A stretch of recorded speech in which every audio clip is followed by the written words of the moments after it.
हमारा मुआयना पूरा हो चुका है और हमने पता लगा लिया है कि वो कौन सी ताकतें हैं जो आपके घर पर हावी है। आज रात हम अपने इबादत के दम से उन ताकतों से बात करेंगे और इंशाअल्लाह कल हमारे पास हल होगा कि आपके पिताजी कैसे ठीक होंगे। बिल्कुल फिक्र ना करें, आपको शिफा ज़रूर मिलेगी। आप सिर्फ चलेंगे ही नहीं बल्कि दौड़ेंगे, मेरा वादा है आपसे।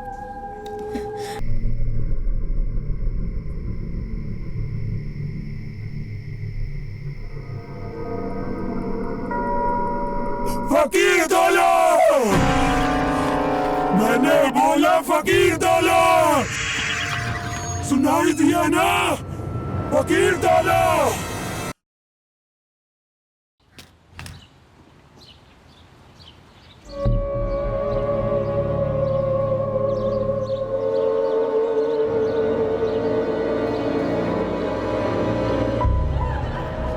नीचे नीचे देखिए बाबूजी। धीरे धीरे। हो गया हो गया हो गया। सलाम वालेकुम बाबा जी। वालेकुम सलाम जानवी, खुश रहो। आदाब अर्ज़ उमेश जी। आइए आइए। दवाई वाला डब्बा ले लिया ना आरती? ये भी कोई याद दिलाने की चीज़ है, बच्ची थोड़ी हैं हम। जानवी, अम्मा बाबूजी और आरती पीछे बैठ जाएंगे, बाबा के लिए आगे बैठ जाएंगे, तुम हम और चाची जी चाचा जी पीछे बैठ जाएंगे। अरे सुनो ब्रजेश, देखो हम उमेश भैया के यहाँ आ गए हैं और ये लोग अपनी पूरी फैमिली के साथ जा रहे हैं समोहा फकीर दौला की दरगाह पे एक दिन के लिए। हम और मालती भी साथ जा रहे हैं। अरे भाई कल शाम तक लौटेंगे, तब तक तुम दुकान संभाल लेना, ठीक है? माधुरी भाभी सब सामान ले लिया ना? हाँ हाँ मालती, जो जो हुआ हम रख लिए हैं, बाकी देख लेंगे ना। हाँ, खाना वाना रास्ते में जैसा भी होगा देख लेंगे। अम्मा बीच में बैठ जाइए, आरती के बगल में। चाचा जी आप पीछे बैठ जाइए। चाची जी आप घबराइए नहीं, आपकी सेटिंग चाचा जी के साथ ही रखिए। चुप कर बदमाश, अब काहे की सेटिंग? अरे आधी जिंदगी निकल गई साथ साथ। अरे चाची जी, अभी तो जिंदगी शुरू हुई है। अब देखना चाचा जी कितने रोमांटिक हो जाएंगे। अरे हमने सोचा कम से कम आज के लिए तुम्हारी चाची से छुटकारा मिल जाएगा। अरे रघु चाचा पहले यहाँ से तो निकले। अरे संदीप डीजल भरवा लियो ना? हाँ भैया, टंकी फुल करा लिया है। ठीक है चलिए। अरे वो देखो, वो जया और किशन भी आ गए।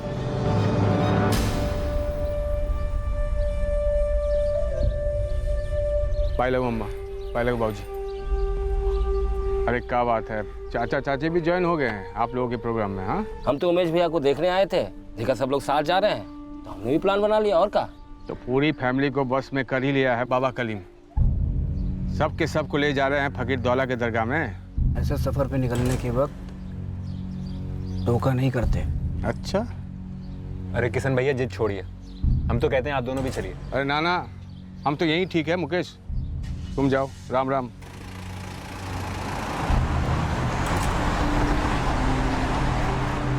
ऐसे दरगाहों में माथा टेकने से बाबूजी थोड़ी ना ठीक होने वाले हैं। बाबूजी को दुआ की नहीं दवा की जरूरत है। कौन समझाएगा इनको? आप ऐसी कड़वी बातें काहे करते हैं?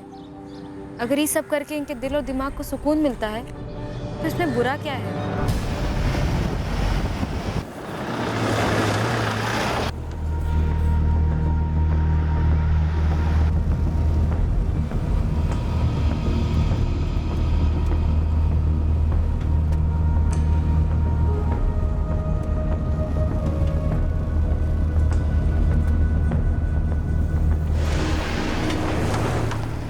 ये गाड़ी ट्रेस हुई 18 सितंबर की सुबह को 12 फीट पानी के अंदर। तनवर फैमिली समोहा के फकीर दौला की दरगाह के लिए जा रही थी, पर कुछ लोग रात में ही वापस भी लौट रहे थे। आधे रास्ते से वापस लौट आना और फिर ये एक्सीडेंट। रोड से हटकर झील में जाकर गिरना। ड्राइवर की आंख लग गई होगी, लेकिन इतनी भी आउट ऑफ कंट्रोल कैसे हो सकती है गाड़ी?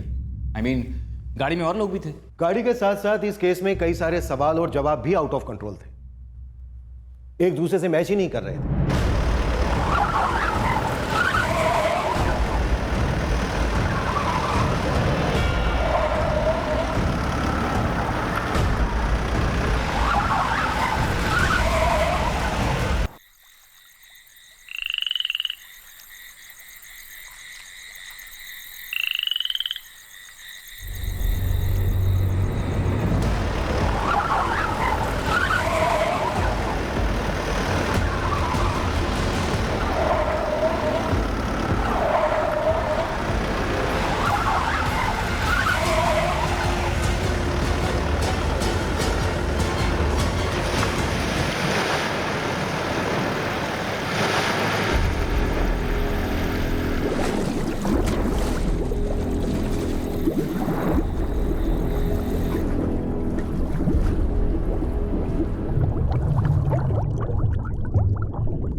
वो देखा तुमने? हाँ, वो गाड़ी तो पूरी पानी में गिर गई। अब क्या करेंगे?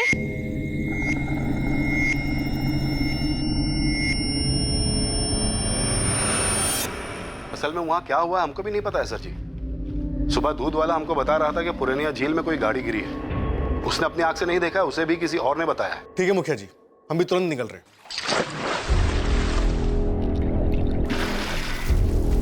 मोनू संभल के।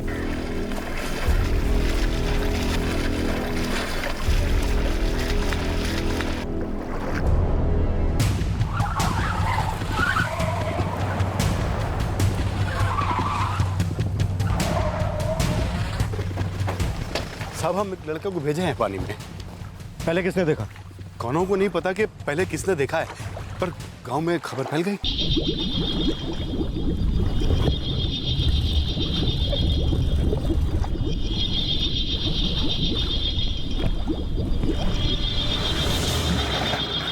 मोनो। हाँ मुखिया जी, एक गाड़ी मिला है, काले रंग का है, बड़ा सा गाड़ी, करीब 12 फुट नीचे होगा पानी के, एकदम जम गया है। गाड़ी के अंदर लोग भी है क्या? हाँ साहब, कुछ लोग हैं। एक नहीं, 2 एम्बुलेंस चाहिए। चौधरी मुझे कुछ नहीं पता, क्रेन के ड्राइवर को बोल पुरानिया झील के नियालपुर गांव वाले सुर पर पहुंचे जल्दी।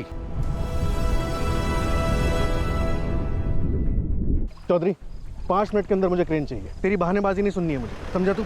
5 मिनट में यहाँ क्रेन चाहिए मतलब चाहिए, वरना तू देख लेना।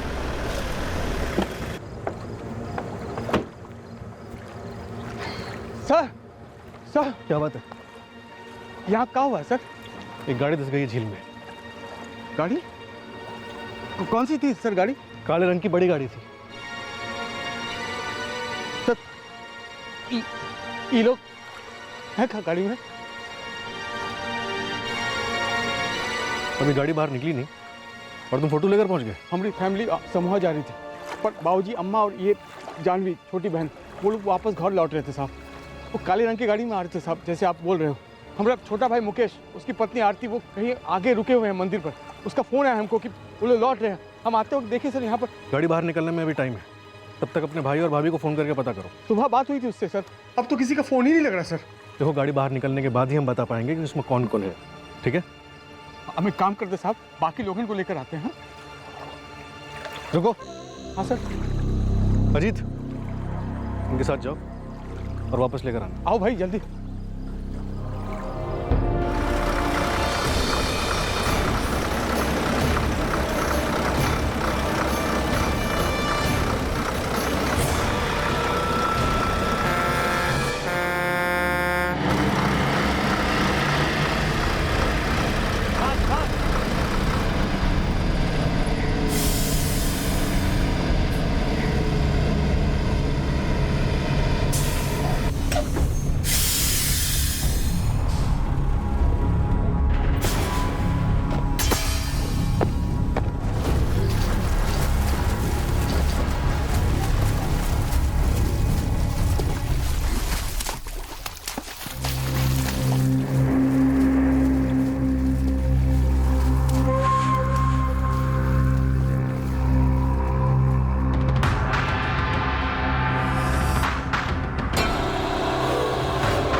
मुकेश, चल चल चल जल्दी चल। और जब अम्मा बाबूजी और जानवी घर नहीं पहुंचे तो हम इस तरह बाहर निकल गए, तो रास्ते में पता चला कि नियालपुर की झील में गाड़ी गिर गई है, और वो भी काले रंग की। क्या बात कर रहे हो किशन? उस गाड़ी में तुम्हारी मालती चाची भी है। अरे वो ड्राइवर संदीप ले गया था उन्हें, बाबा कलीम भी थे गाड़ी में। हाँ चल आरती। ये क्या कह रहे हैं आप? जल्दी चलो।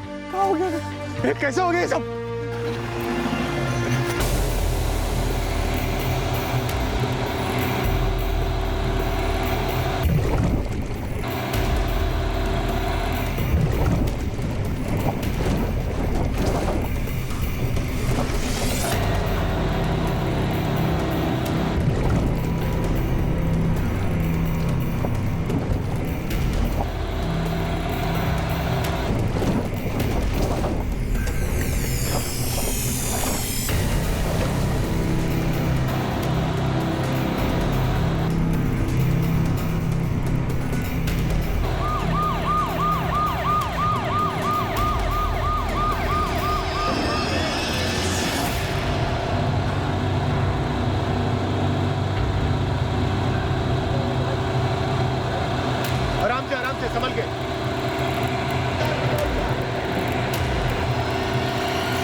जिंदा बचा है कि नहीं? हे भगवान, सब जिंदा हो।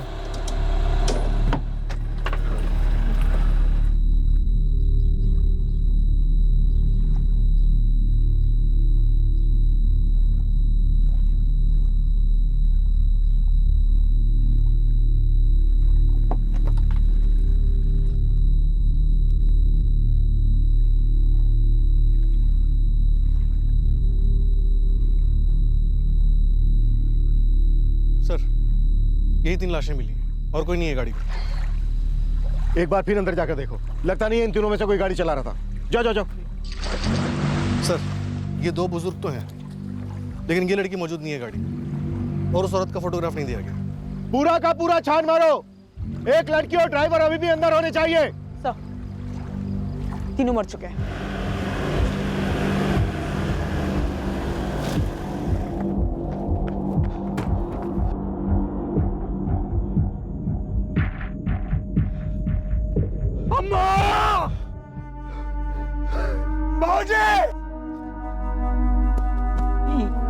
मालती, मालती,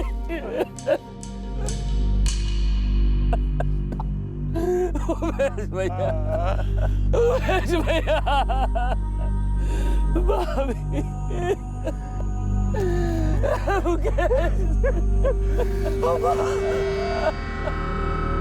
गाड़ी में और कौन कौन था? सर हमारी छोटी बहन जानवी, बाबा कलीम कुरैशी और ड्राइवर संदीप, वो तीनों कहाँ हैं सर?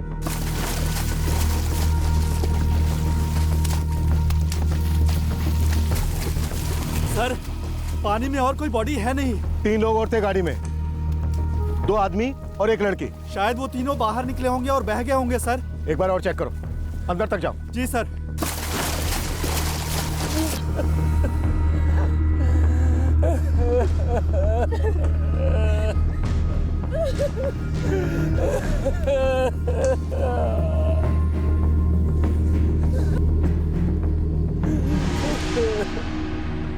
देखिए मुखिया जी, हमारे लिए जानना बहुत जरूरी है कि गाड़ी को सबसे पहले पानी में जाते हुए किसने देखा था। मैडम जी, वही तो नहीं समझ में आ रहा है। सिर्फ कानों तक बातें आ रही है कि इसने देखा उसने देखा, बस। गाड़ी में 3 लोग और थे और वो लाशें मिल नहीं रही है। हो सकता है वो लोग बच गए हों या उनकी लाशें कहीं बह के चली गई हों। पता तो चले। हम गांव वालों के साथ सख्ती से पेश आते हैं, उनसे पूछते हैं सबसे पहले किसने देखा, और वो सामने काहे नहीं आ रहा है। मैडम, पूरी गाड़ी छान मारी, कोई मोबाइल नहीं मिला। टोइंग वालों का इंतजाम करो, गाड़ी थाने लेके जाना होगा तुरंत। मुकेश, मैं तुम्हारी हालत समझ सकता हूँ, लेकिन इस वक्त हमारे लिए जानना जरूरी है कि एग्जैक्टली क्या हुआ। हमको ज्यादा कुछ नहीं मालूम, बस सवेरे 4 बजे के करीब मुकेश का हमको फोन आया।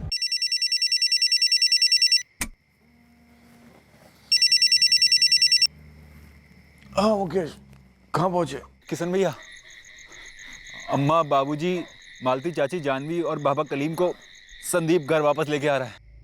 कहाँ वाले? हाँ, बाबूजी की तबीयत ठीक है ना? पता नहीं किशन भैया, सबकी हालत खराब है। आप जल्दी से गाड़ी लेकर मंदिर के पास आ जाइए। मंदिर? कौन सा मंदिर? अरे वो निहालपुर के आगे बाईपास रोड पड़ती है ना, वहीं पर ही बैठे हम। एक मंदिर है छोटा सा पेड़ के नीचे, हम, चाचा जी और आरती वहीं बैठे हैं।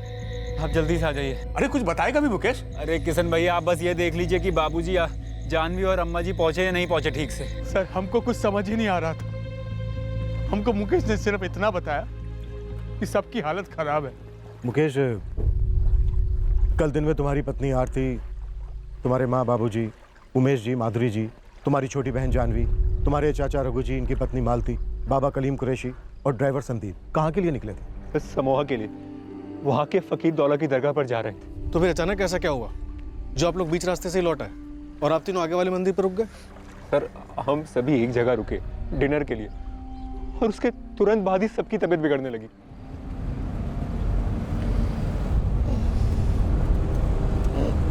मुकेश भैया, अब मैंने कुछ चक्कर सा आ रहा है और उल्टी जैसा भी हो रहा है। हमें भी बहुत अजीब सा लग रहा है। हमें भी लगा। हमको भी बहुत नींद आ रही है। मुकेश बेटा, तेरे बाबूजी तो बिल्कुल उठ नहीं पा रहे हैं। वो खा के मेरा सर भी बहुत चकरा रहा है बेटा। हमको भी कुछ ठीक नहीं लग रहा है। ये संदीप झपकियाँ ले रहा है, कैसे चलाएगा ये गाड़ी? गड़बड़ सा लग रहा है मुकेश भैया। ऐसे में गाड़ी चलाना बहुत मुश्किल हो रहा है। सुनिए, कहीं गाड़ी रोकते हैं ना, कहीं ऐसा ना हो कि कोई एक्सीडेंट हो जाए। संदीप, आगे ना कहीं गाड़ी रोक दो। हाँ,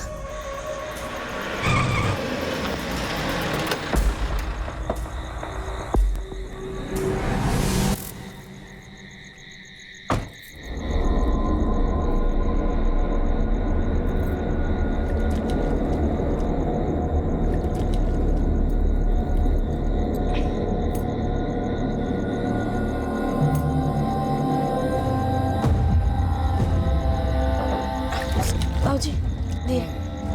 क्या हुआ? भाभी, जेठ जी की तबीयत बहुत बिगड़ रही है। बाबूजी, आराम से भैया। बाबूजी की तबीयत बहुत बिगड़ रही है। हमें नहीं लगता कि वो आगे जा पाएंगे। की हालत खराब है, समझ नहीं आ रहा क्या करें। बेटा, बाबूजी को घर ले जा, उनकी तबीयत ठीक नहीं है, तो अस्पताल ले जा बेटा। गाड़ी कौन चलाएगा? सबकी हालत आप देख ही रहे हैं।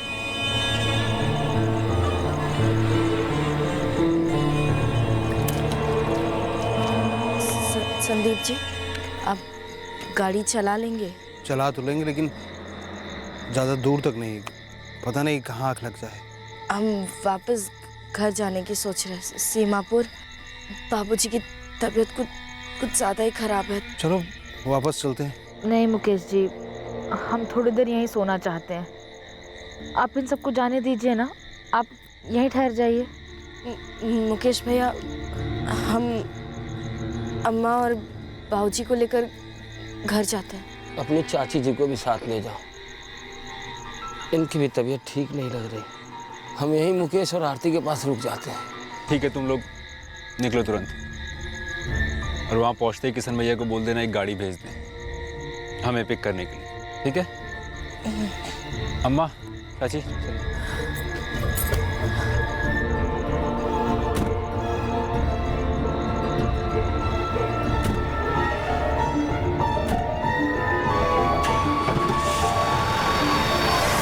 बाबा कलीम तो गाड़ी से उतरे ही नहीं, मानो जैसे गाड़ी में बेहोश पड़े थे।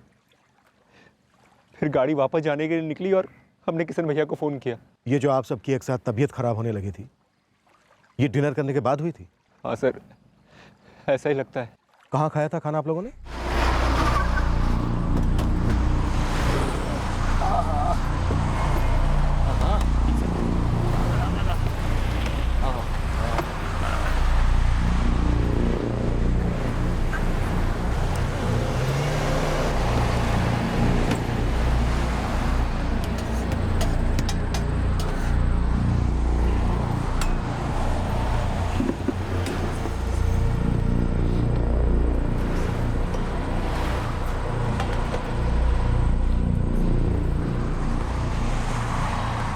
सर, सतलगढ़ के आगे वो ढाबा पड़ता है, ड्राइवर संदीप ने कहा था। अरे वो दाल मखनी सबसे ज्यादा फेमस है संतराम ढाबे की, और बाकी खाने बहुत बढ़िया मुकेश भैया, वहीं खाते हैं। हाँ, रात 9 बज गया है तो खा ही लेते हैं। मुकेश भैया, बाबूजी के भी दवाई का टाइम हो गया है ना, तो कुछ खा लेते हैं। अरे संदीप, संतराम ढाबा पहुंचने में कितनी देर लगेगी? अरे बस यही रहा, 2 मिनट में आ जाएगा। डिनर से पहले जब आप लोग चले, तब किसी को भी नींद या भारीपन ऐसा कुछ लग रहा था? नहीं सर, ऐसा कुछ भी नहीं हुआ था। हमें तुम्हारा, तुम्हारी पत्नी आरती और तुम्हारे चाचा रघु जी का मेडिकल करवाना होगा। सर, हमारी छोटी जानवी थी, वो कहाँ है सर? हमारे ड्राइवर्स आपकी छोटी बहन जानवी, बाबा कलीम कुरैशी और ड्राइवर संदीप को ढूंढ रहे हैं। जैसे ही कोई खबर मिलेगी हम आपको बता देंगे। या तो तीनों मिलते, या तीनों में से एक या दो मिलते, और या फिर कोई नहीं मिलता। सब लोगों का एक साथ बीमार पड़ जाना कुछ लोगों का पीछे रह जाना और फिर बड़े भाई किशन तंवर का फैमिली फोटो के साथ क्राइम सीन पर पहुंचना। सर इस केस में सर से लेकर पांव तक साजिश नजर आ रही है। नींद की गोली वाले एंगल से एक बात तो साफ हो गई थी कि ये एक्सीडेंट का केस कतई नहीं था, लेकिन सवाल यह था कि साजिश क्या थी, मकसद क्या था। वो अब भी जो सामने था उससे कई फीट नीचे डूबा हुआ था। एक्रामोन, ये सब्सटेंस मिले हैं इनकी ब्लड स्ट्रीम से।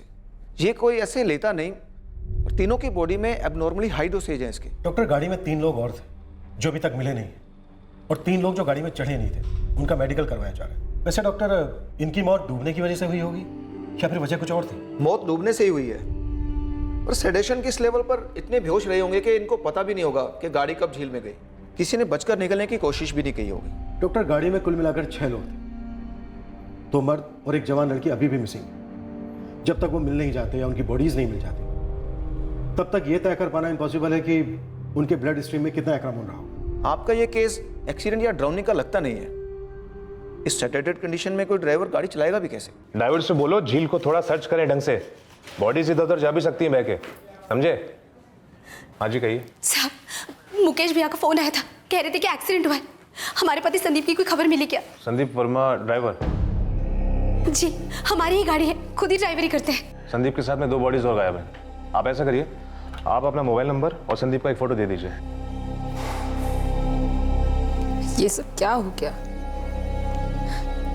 हम लोग तो एक नेक काम के लिए निकले थे नगर से।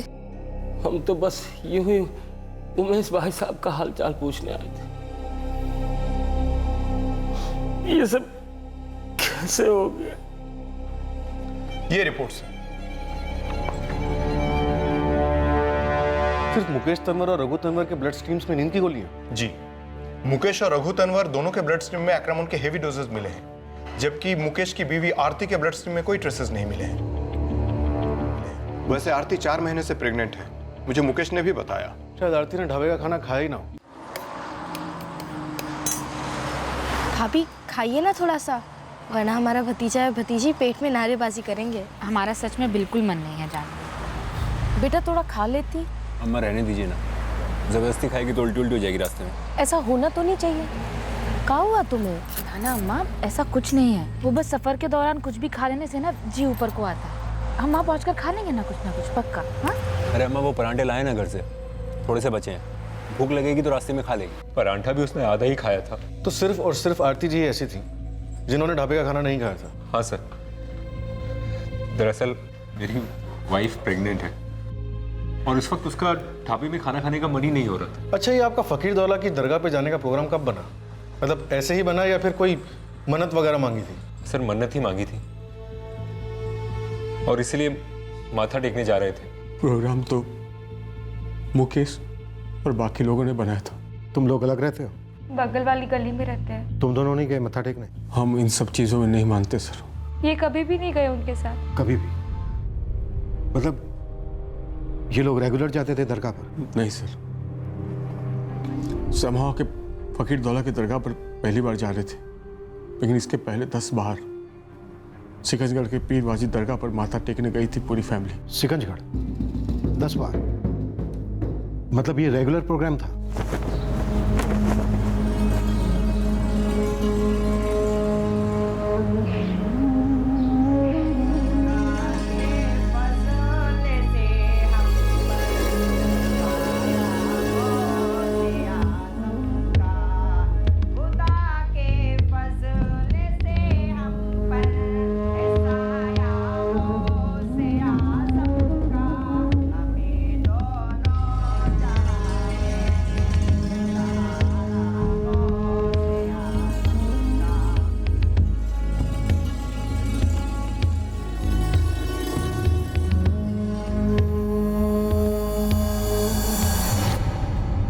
तो ये 10 बार पीर वाजिद की दरगाह पे जाना, ये भी बाबा कलीम कुरैशी के कहने पे हुआ था? हाँ सर,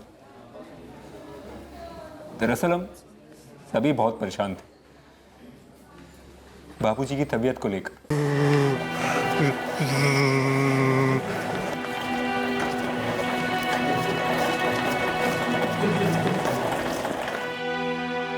डॉक्टर, हमारे बाबूजी कैसे हैं? हम उनसे मिल सकते हैं का? 1-2 घंटे के बाद मिल सकते हैं। लेकिन आपको बता दूं ये एक स्ट्रॉन्ग पैरालिटिक स्ट्रोक था। उनकी बॉडी की राइट साइड की फंक्शनिंग इस वक्त ऑलमोस्ट निल है। बाबूजी ने हम सबके लिए पूरी जिंदगी दे दी, पूरी मेहनत की। अब हमारी बारी थी उन्हें संभालने की, उन्हें ठीक करने की, उन्हें आराम देने की। फिक्र सभी को थी, सभी अपने अपने तरीके से कोशिश कर रहे थे, पर पता नहीं क्यों मुकेश, आरती, जानवी को दवा से ज्यादा दुआ असरदार लगने लगी थी।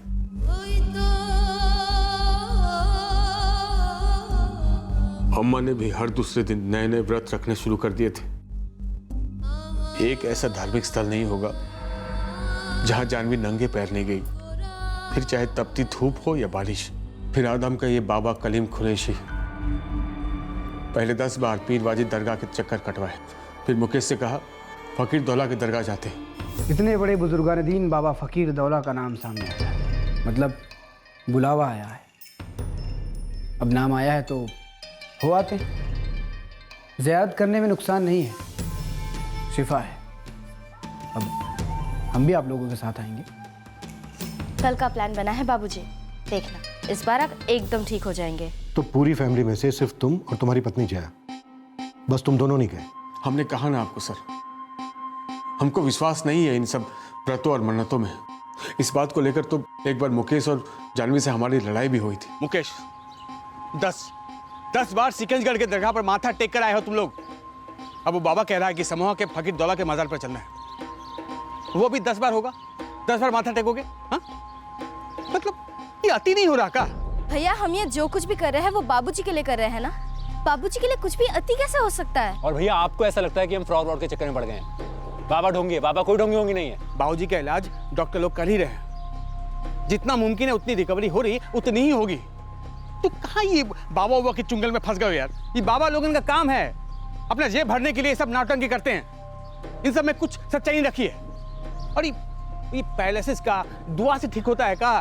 भैया आपको इस सब पे विश्वास नहीं है ना, तो आप मत करिए, लेकिन हमें विश्वास है तो हमें तो करने दीजिए। और हम तो कहते हैं भैया आप और जया भाभी भी चलिए हमारे साथ और मन से बाबूजी के लिए दुआ मांगे। रहने दो मुकेश, बाबूजी को हम मन से प्यार करते हैं, उनका भला चाहते हैं। हमें ये मांगने होने की जरूरत नहीं है, क्योंकि हमारा जो मन है वो सच्चा है। तो हमारा मन झूठा है का? खोट है हमारे मन में। जब वो लोग फकीर दौला के दरगाह के लिए निकल रहे थे तब भी हमको कुछ ठीक नहीं लग रहा था। सब के सब को ले जा रहे हैं फकीर दौला के दरगाह में। ऐसा सफर पे निकलने के वक्त धोखा नहीं करते। हमको बड़ा बुरा लगा सर, जब ये उन लोगों को ऐसे टोक दिए, मानो कोई अपशगुन हो गया हो। अब तू शुरू मत ही होना साहब, हमसे सहन नहीं होता ये सब कुछ, ये सब अंधविश्वास। हम तो बाबूजी को बस पूरी तरह से ठीक होना देखना चाहते थे, लेकिन क्या से क्या हो गया, सब खत्म हो गया। बाबूजी, अम्मा, चाची और शायद हमारी जानवी भी।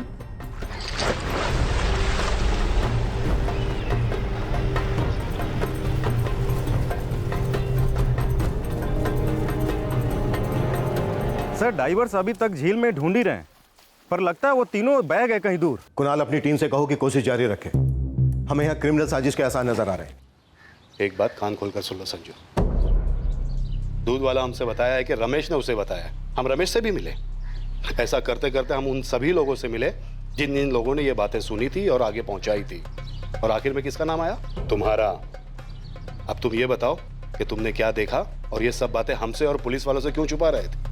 सच सच बोलना संजू, नहीं तो पुलिस है ना तुमसे सच उगलवा लेगी। भैरव सिंह। का रे भैरव, वो मुखिया काहे बुलावा भिजवा रहे तो के? बापू हम कुछ किए ही नहीं है, हम जाके देखते काहे बुलाए हूँ, ठीक है?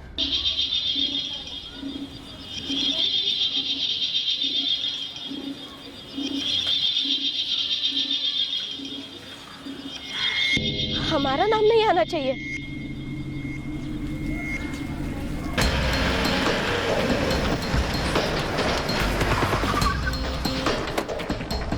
तनवर फैमिली यहाँ रुकी, यहाँ पे उन्होंने खाना खाया। खाना खाने के थोड़ी देर बाद ही उन्हें नींद और चक्कर आने लगे। ऑर्डर किसने लिया था?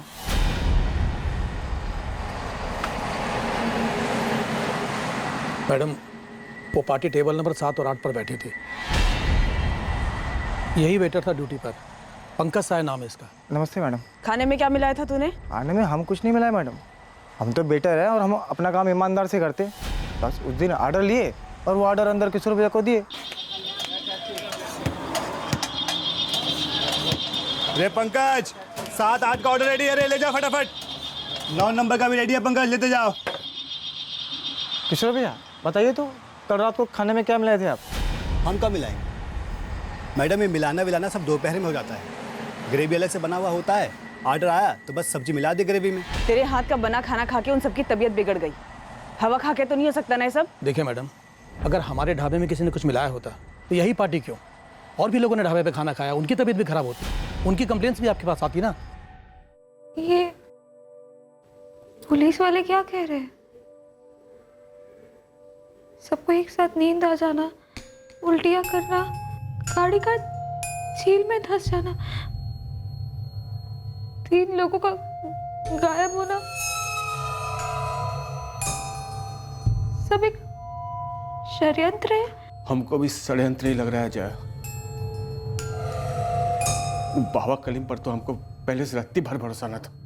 हमको हमेशा से वो खटक रहा था, लेकिन ये मुकेश अचानक ये सब व्रतों मन्नतों के बीच वो बाबा को कहाँ से उठा के लेकर आया घर पे।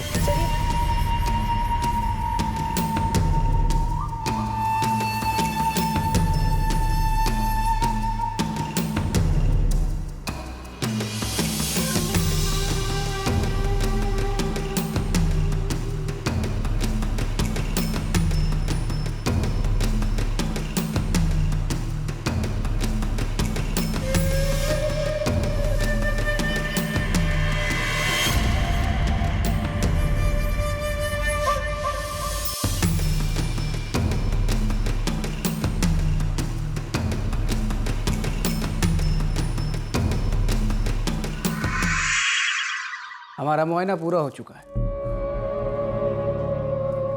और हमने पता लगा लिया है कि वो कौन सी ताकतें हैं जो आपके घर पर हावी है। आज रात हम अपनी इबादत के दम से उन ताकतों से बात करेंगे और इंशाअल्लाह कल हमारे पास हल होगा कि आपके पिताजी कैसे ठीक होंगे। बिल्कुल फिक्र ना करें, आपको शिफा ज़रूर मिलेगी। आप सिर्फ चलेंगे ही नहीं बल्कि दौड़ेंगे, मेरा वादा है आपसे। बाबा जी प्लीज आप कुछ भी करिए, लेकिन मेरे बाबूजी को जल्द से जल्द ठीक कर दीजिए। सारी दुआ सारी शिद्दत तो तुम्हारी है, हम तो बस एक कड़ी हैं। तुम्हारी शिद्दत और हमारी इबादत अगर मिल जाए तो तुम्हारे बाबूजी का कोई बाल भी बाका नहीं कर सकता है। सिकंजगढ़ वाले पीर वाजिद की दरगाह तक ठीक था, लेकिन बात उठी थी फकीर दौला के दरगाह पे जाने की। हाँ तो बता दिया ना उनको, ये सारा प्लान बाबा के कहने पर बना था। और क्या बता था पुलिस को? फकीर दौला, मैंने बोला फकीर दौला, सुनाई दिया ना? फकीर दौला। ऐसा जरूरी तो नहीं ना जो हमने सुना वो किसी और ने नहीं सुना होगा।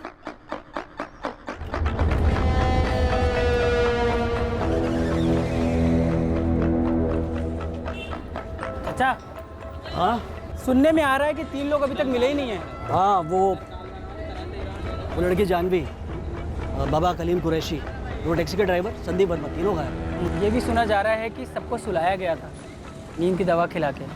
कोई एक्सीडेंट नहीं था? तो अपने काम पे ध्यान देना। देखा उनके घर में क्या हो रहा था क्या नहीं हो रहा था, इससे तुझे क्या लेना देना। वैसे वो तो बहुत कुछ रहा था।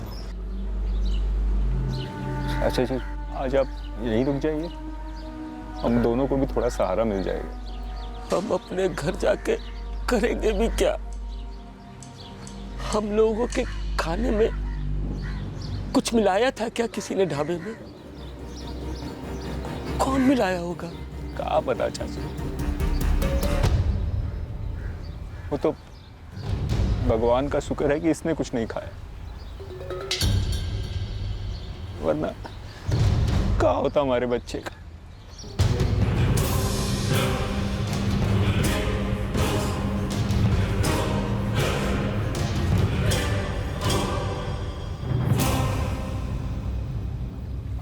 सर मेरे ड्राइवर्स मगरमच्छ के जोन तक हुआ है, उन्होंने तो मगरमच्छ को भी देखा है। मैं उनको उस जोन में भेज नहीं सकता, मैं बोलूंगा अभी तो वो जाएंगे नहीं। कोई तो तरीका होगा आगे बढ़ने का। सर मगरमच्छ के जोन तक तो लाशें नहीं मिली, अगर उसके आगे गई होंगी तो ये भी तो हो सकता है सर कि उनको मगरमच्छ ने खा लिया होगा। कुणाल, ये झील 6 गांवों को टच करती है, हो सकता है वो आगे जाकर डूबे हो जहां पर मगरमच्छ ना हो सकता है सर, लेकिन डाइवर्स एक दिन में कितने डाइव्स लगाएंगे? अगर उस जोन में होगी तो 1-2 दिनों में ऊपर आ ही जाएंगी और 6 गांव में से किसी न किसी किनारे दिख जाएंगी। कुणाल, हम 2 से 3 दिन बॉडीज का अपने आप ऊपर आने का इंतजार नहीं करेंगे। तुम जितना हो सके अपने आदमियों को फैलाओ, उनसे सेफ एरिया में डाइव्स लगवाते रहो। सर, फॉरेंसिक टीम 2 बार गाड़ी को चेक कर चुकी है।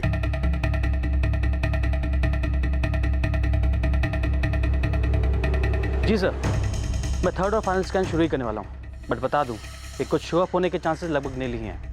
गाड़ी में एक भी माइन्यूट सुराग ऐसा नहीं मिला जिसको देखकर ये कहा जा सके कि गाड़ी में झड़प हुई है या छेड़छाड़ की गई हो। लेकिन सर, जिस तरह से ये मामला हम लोग के सामने आया है, कुछ तो प्री प्लान लग रहा है। I mean, इस तरह से फकीर दौला की दरगाह पे जाने का आइडिया, उसके बाद एक बड़ी गाड़ी में पूरी फैमिली का एक साथ निकलना, फिर एक खास ढाबे पे रुकना, उस ढाबे पे सबके खाने में नींद की दवा मिलाई गई, फिर सबको नींद और चक्कर आना, उसके बाद उस खास मंदिर पे सबका एक साथ रुकना, फिर कुछ लोगों का वहां रुक जाना और कुछ लोगों का वापस निकल आना। सर मानो किसी ने चेक बॉक्सेस बनाए और सब एक साथ टिक होते गए। और सर 9 लोगों में से सिर्फ आरती तनवर ऐसी थी जिसने उस ढाबे का खाना नहीं खाया। वो प्रेग्नेंट है, मन नहीं किया, उसका खाने का बहाना था उसके पास, और उसके ब्लड स्ट्रीम से कोई स्लीप इंड्यूसिंग सब्सटेंस भी नहीं मिला। जाहिर है ढाबे के खाने में कुछ मिलाया गया हो। सर उसी वक्त कई और लोगों ने भी वहाँ पे खाना खाया था। सर मैंने कुछ लोगों को ट्रेस किया और पता किया तो बाकी सब ठीक है, किसी को कोई प्रॉब्लम नहीं हुई है। शायद साजिश घर के अंदर से ही रची गई होगी। देखो, पहले बाबा का फैमिली में आना, फिर 10 बार सिकंजगंज पीर वाजिद की दरगाह पर जाना, उसके बाद अचानक से फकीर दौला की दरगाह पर जाने का आइडिया आना। पर सर बाबा को इस फैमिली में लाने वाला ये मुकेश तनवर था। कहीं ऐसा तो नहीं हम बाय डिफॉल्ट बाबा पे शक कर रहे हैं और असली मास्टरमाइंड ये मुकेश हो? उसी ने अपनी बीवी को मना किया और ढाबे का खाना नहीं खाने के लिए। सर एक प्रेग्नेंट औरत एक फेमस ढाबे का गरम गरम खाना छोड़ के ठंडे पराठे क्यों खाने जाएगी?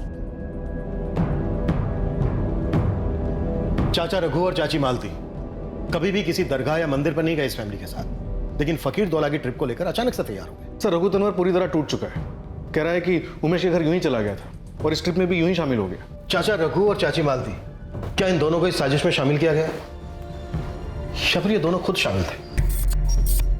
रघु टूटा हुआ है, शायद जनरली टूटा हुआ, या फिर टूटने की एक्टिंग कर रहा है। कोई तो है जो टूटने की एक्टिंग कर रहा है। सर ये बड़ा भाई किशन ये फैमिली से अलग रहता था और ये इस ट्रिप में शामिल नहीं हुआ था।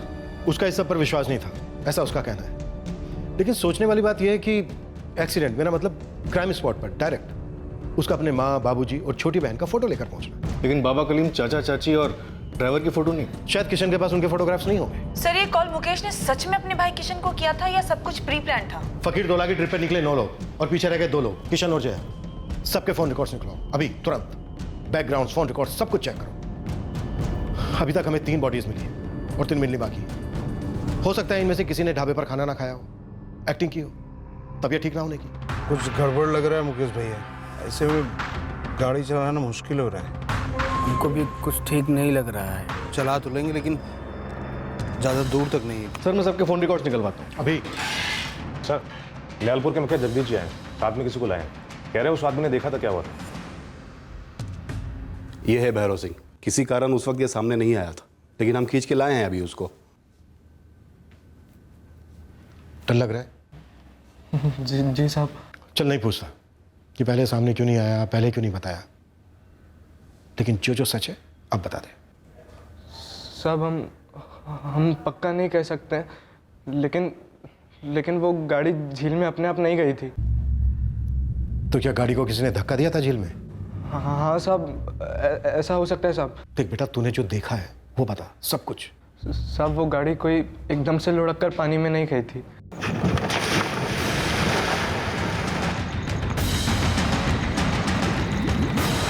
तो फिर पानी में कैसे गई? सब वो हमें नहीं पता साहब, पर हाँ साहब हमने वहाँ पे किसी को भागते हुए देखा था साहब।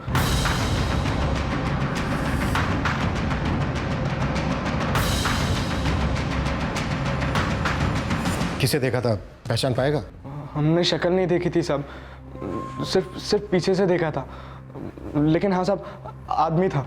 देख के बताओ, इनमें से कोई था? साहब हम चेहरा तो नहीं देख पाए थे, पर हाँ कपड़े कुछ इस तरह के पहने थे साहब। इस तरह के मतलब? इस रंग के या इस किस्म के? पठानी पहना था? हाँ साहब।